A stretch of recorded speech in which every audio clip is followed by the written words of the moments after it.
Your Grace. Meave heard Reynard call out from behind her. A scout's returned. Claims to bear an urgent message. The Queen halted her horse and waited for the soldier to reach her.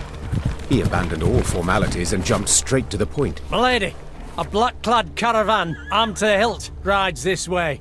To believe the rumours, they're hauling a load of war loot back south. Reynard gave the soldier new orders, then turned to Meave. Sounds like a prime opportunity to replenish our coffers. Or to lose a great many men. Meave said, shaking her head. No, Reynard. I'd rather decrease rations than have no one left to ration to. The Nilfgaardian caravan continued its journey south undisturbed. As for what cargo it carried, that I never did learn. Indeed. An opportunity we cannot ignore. The Queen said. Your unit will block their path. Gascon and his men will hide in the woods and strike their flanks, while I shut the trap, attacking from behind. Their plan established, Meave gave the signal to move out. A brief moment later, the fight began.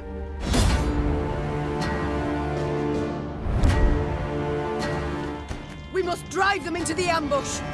Follow me! Sure took your time. Thought you'd forgotten about me. Now!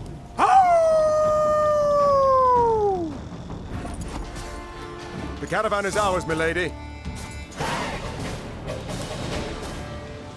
Their plan ended in success, the Nilfgaardians crushed.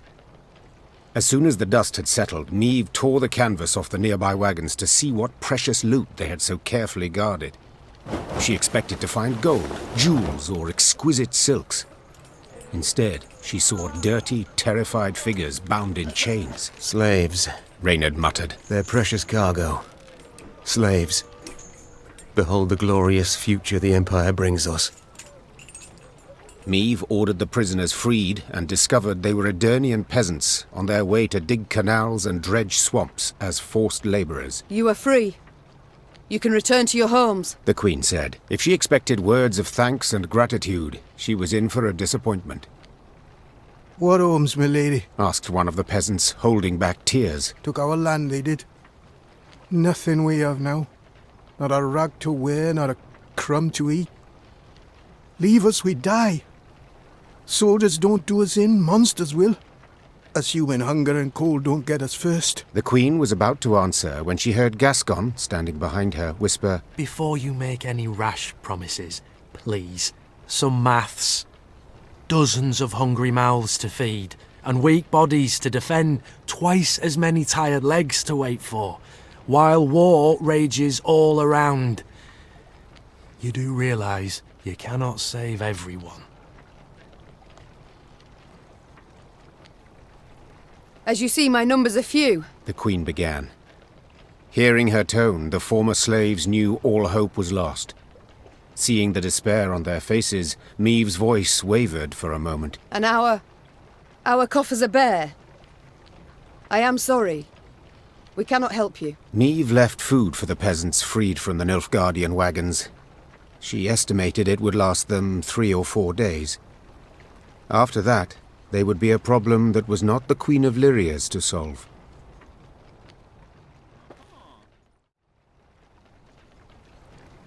I attacked this caravan hoping to fill my coffers. The Queen said. Instead, I have only secured a new drain upon them. But very well. In these ill times, we northerners must help our own. Women and children in the wagons. The men shall march alongside to the rear. I warn you, if you cannot keep pace, we shall leave you by the roadside. Move out! The Queen's gaze momentarily caught the eyes of an old woman her soldiers were helping onto a wagon. Tears of gratitude poured down her soot-stained face, across hard lines left by years of destructive toil. Meave was convinced she had done the right thing. Meave's ears caught the sound of a ruckus coming from the camp. Thieves! Inglet! A pox upon you all! It was her quartermaster, hurling oaths at the peasants she had freed from the Nilfgaardian slave convoy. A few had stolen supplies under the cover of darkness and escaped into the woods.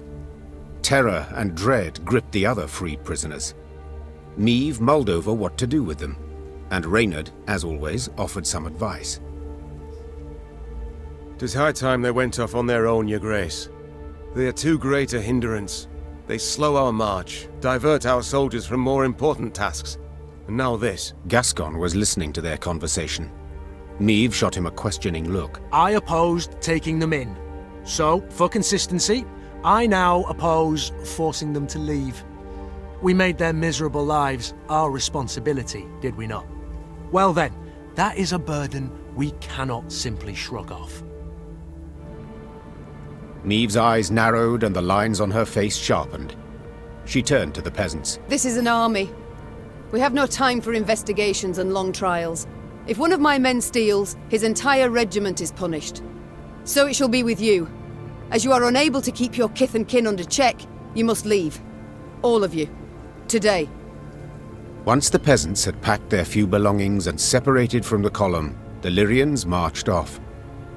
They moved much more quickly, no longer having to adjust to the pace of the untrained, bedraggled refugees. But without the rustic singing and colourful farm wife banter to accompany their steps, the march seemed strangely silent.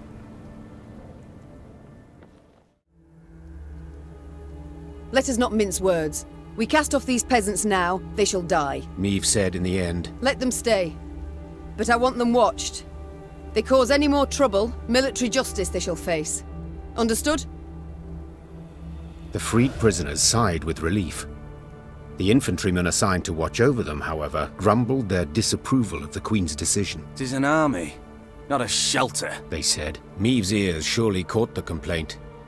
But the Queen had never let the opinions of others guide her in such matters, trusting only her own judgment.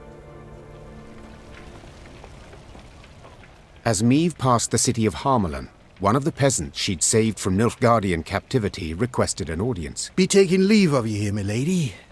Folk from our parts lives in Harmelin. We'll manage. But, milady, we thank you for taking pity on us, time and again.